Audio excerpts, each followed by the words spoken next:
তো গাইস দেখতে পাচ্ছেন আপনারা এই দাদা এসে কেটিএম নিল। তো কেমন লাগলো দাদা কেটিএম? না, ভালো লাগলো তো।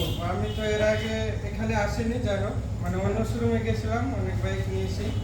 তো আজকে অনেক দূর থেকে এসেছি, তো রায়গঞ্জে আরো অনেক শোরুম গেলাম, এখানে ঢোকার আগে অনেক শোরুম আমি দেখে এসেছি। তো আপনি কি বলবেন দাদা, রেট কি? রেট ভালো, মানে অন্যান্য শোরুম থেকে অনেকটাই কম পেলাম।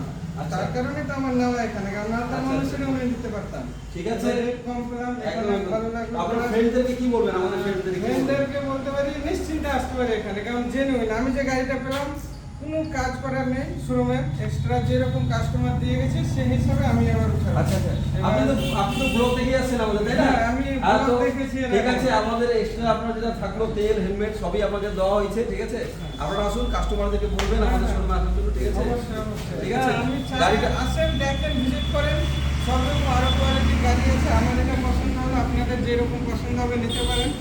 বুলেট আছে, রয়্যাল এনফিল্ড, এমটি, অনেক কিছু, R15। গাড়ির কোয়ালিটিগুলো কিরকম আছে? কোয়ালিটি জেনুইন, মানে যেটা রিয়েলিটি থাকে সেটাই আছে। আমি এক্সট্রা আচ্ছা। কোনো লাগানো দেখতে পাইনি, যে কোনো ফিচার্স লাগিয়েছে মানে কোনো প্রবলেম সেরকম এখনো দেখতে পেলাম না। সব কিছু ঠিক আছে। আপনার ফ্রেন্ডদেরকে তাহলে আসতে বলবেন, হ্যাঁ, ভিজিট অবশ্যই, করতে বলবেন। অবশ্যই। আর মার্কেট থেকে তো রেট রেট কম পেলাম, আমি অনেক তুলনায় কম পেলাম। ঠিক আছে, ধন্যবাদ, আবার দেখা হবে, ঠিক আছে।